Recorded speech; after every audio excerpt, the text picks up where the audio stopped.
Aqua Tofana, the 17th century serum that killed hundreds of husbands. The deadly poison Aqua Tofana came in a pretty bottle. It was colorless, odorless, and tasteless. For almost 20 years in 17th century Italy, hundreds of women used it to stealthily kill their husbands. Their motivations may have differed, but the results were the same. The poison worked quickly and quietly and killed without leaving a trace. By the 1650s, it's estimated that Aqua Tofana killed some 600 people. For women living in 17th century Italy, marriage could be a cage. They had few options aside from finding a husband, and once they had one, it was impossible to leave. But a woman named Giulia Tofana had a solution. Born in Palermo, Italy around 1620, Giulia Tofana knew a thing or two about death. When she was just 13, a woman named Tofana D'Amato, possibly Giulia's mother, was executed for killing her own husband with poison. In the aftermath, Tofana carried on her mother's legacy using her old recipe. She began selling Aqua Tofana, an odorless poison that she disguised as an ointment. Though the exact concoction has since been lost, Tofana likely made her poison with arsenic, lead, and belladonna. Aqua Tofana contained a deadly blend of ingredients. Arsenic, found in many women's cosmetics in the 17th century, could kill in a high enough dose. Lead was equally as deadly. The final ingredient,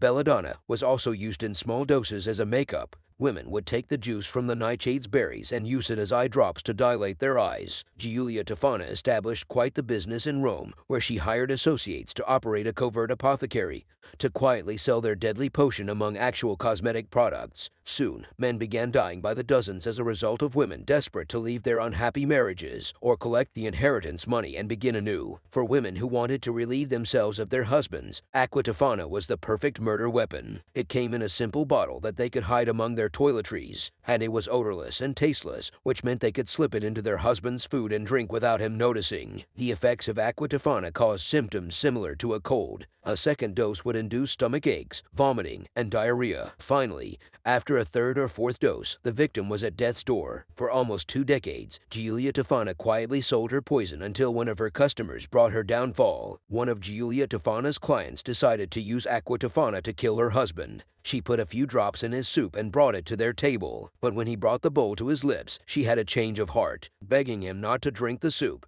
The wife eventually admitted that she'd poisoned it. She then told her husband where she'd purchased the poison. Giulia Tofana was then arrested, tortured, and put on trial after she admitted that her poison had killed some 600 people. She and her associates were executed, as were a number of her lower-class clients. However, some of her more prominent clients were spared at the request of the Pope, according to one historian, though Giulia Tofana might not have met such a gruesome fate after all. Though a poison ring trial in Rome did happen in 1658, it's possible that Giulia Tofana missed it entirely. Historian Mike Dash of the University of Cambridge has suggested that Tofana died, probably peacefully, and possibly in 1651. He believes her associates and clients stood trial without her. The legend of Aqua Tofana and the murderous wives of Rome grew with time. The basic facts of the story, hundreds of husbands dead by poison sold by a woman, spread through 17th century Europe. In the end, the story of Aqua Tofana is as slippery as the poison itself. The basic facts of Aqua Tofana are obscured by history, just as it once helped wives to obscure the truth of their husband's demise.